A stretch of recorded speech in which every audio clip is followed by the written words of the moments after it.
Imate misiju u Mogambu. Zanimljivo. Mi imamo misiju u Afganistanu, zar ne, generale? Ja sam dite krša, šta ću ja u Afganistanu, jel?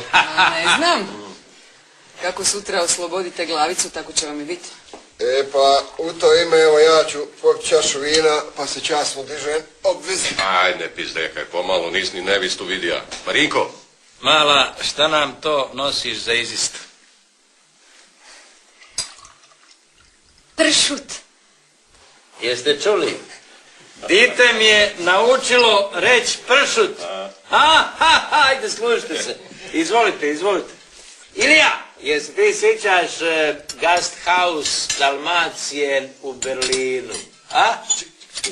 Druže Tito, kupit ću ti fiću.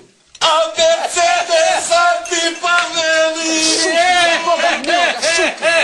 Ministrice, pa moramo ovdje piva šta hoćemo. Ovo smiljevo se skina se ovdje vidi, Pogledala bi vijesti.